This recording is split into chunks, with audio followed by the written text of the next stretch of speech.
En el archivo de nuestra historia hay un sinfín de personalidades que han marcado nuestros tiempos y las vidas de mucha gente. Esto es Asesinos Seriales 2. Número 5. Gilberto Ortega Ortega alias el Caníbal de Chihuahua. Fue el homicida más buscado en la ciudad de Chihuahua en la década anterior, pero fue opacado por el asesino serial inventado en Ciudad Juárez. Nadie supo jamás cómo llegó Gilberto Ortega Ortega a las oficinas de campaña de José Mario Rodríguez, quien buscaba ser diputado federal del PAN por el sexto distrito electoral de Chihuahua en junio de 1997. Pronto, el hombre de 27 años sería la peor de las referencias, no solo para el político, sino también para los brigadistas que le apoyaban. Mezclado entre cientos de seguidores del candidato, Ortega solo acechaba a su próxima víctima, uno de los pequeños repartidores de propaganda de apenas 11 años, quien al mismo tiempo trabajaba como vendedor de periódicos y chicles. Unas cuantas semanas antes de sumarse a las brigadas del PAN, Ortega había solicitado su baja como policía municipal en Dr. Belisario Domínguez, un pequeño pueblo ubicado a menos de 50 kilómetros al suroeste de la capital del estado. Al ex policía le bastaron unos cuantos días para ganarse la confianza del menor. El 21 de junio, el barrendero de las oficinas del candidato los vio partir juntos, a bordo del LTD que manejaba, y nadie volvió a saber nada de Espinosa, hasta el día en que Ortega confesó que le había dado muerte tras ser aprehendido por el asesinato de otro niño de 13 años. La muerte del brigadista fue espantosa. Ortega conmocionó a la ciudad entera cuando dijo que le había atado las muñecas al tronco de un árbol y los tobillos a la defensa delantera de su auto, al que luego puso en marcha de reversa para ver la forma en que reventaba el cuerpo. Pudo burlar a las autoridades tras ser interrogado, a su vez ocultando su placer por el dolor ajeno. Ortega fue sentenciado a una pena conjunta de 75 años por ambos homicidios. El 9 de julio de 1998, un año después, el 29 de julio fue transferido al penal de máxima seguridad de Puente Grande en Jalisco, y de ahí, enviado poco más tarde al Ceferezo de Ayala en Morelos. Al penal de Chihuahua retornó el 25 de noviembre del 2003. Antes de irse confesó que había dado muerte a 40 personas, pero se reservó datos que sirvieran a la policía para hallar los cuerpos. Su caso, pese a la brutalidad de sus actos, estaba olvidado. Él mismo era un desterrado de la memoria criminal, hasta que, a principios del año del 2015, reapareció con noticias que superaron sus confesiones del pasado de todas sus víctimas. A 21 les devoró las entrañas por puro placer, declaró ante un agente del Ministerio Público a quien mandó llamar con urgencia, un día que despertó con ganas de retomar el hilo de su historia de asesino. Número 4. Francisco Guerrero Pérez alias el Chalequero o el Destripador mexicano. Fue el primer asesino en serie del que se tiene registro en México, pero no fue el primer asesino serial mexicano. Mató a 20 mujeres dedicadas a la prostitución durante 1880 y 1888 y a una anciana en 1908.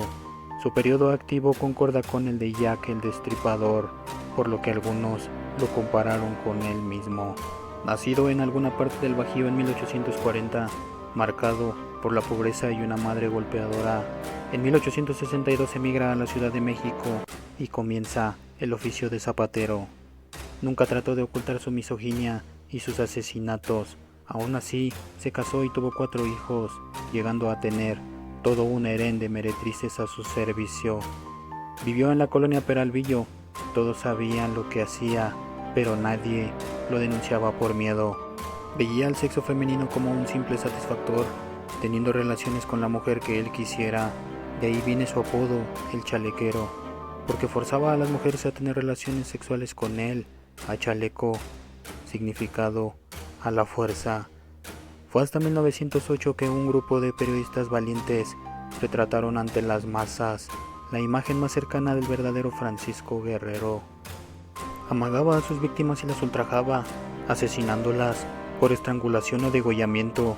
En ocasiones las decapitaba, arrojando los cadáveres en el río Consulado. Fue detenido por primera vez en 1888, condenado a pena de muerte, pero Porfirio Díaz revocó la sentencia y fue sentenciado a 20 años de prisión. Por error, en 1904 recibió el indulto. Fue arrestado por segunda vez el 13 de junio de 1908 por la violación y asesinato de una anciana a las orillas del río Consulado. Teniendo como testigo a un niño pastor, fue recluido en Lecumberri y sentenciado a pena de muerte.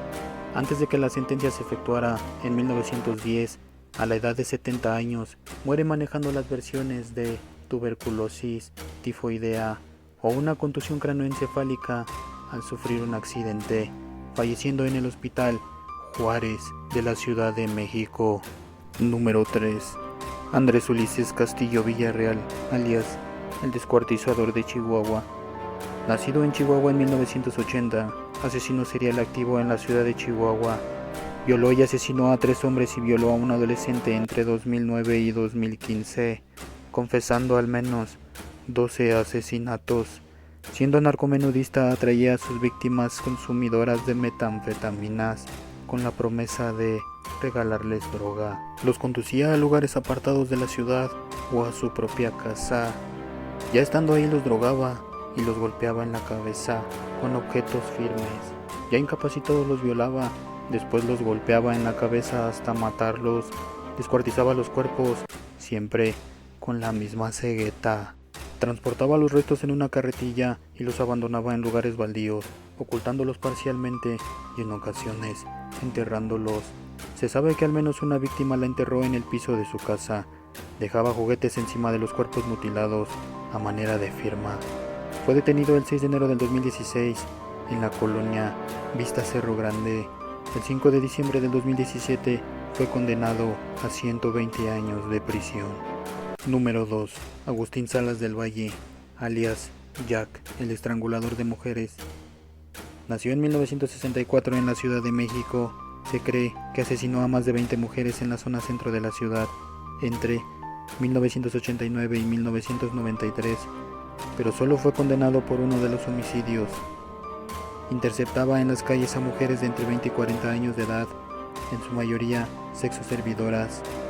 Ya estando en una habitación de hotel, las amagaba, golpeaba, para después violarlas y asesinarlas principalmente por estrangulación, utilizando prendas de él mismo o de su víctima, cortinas, cables o cualquier objeto que le sirviera para concretar sus actos.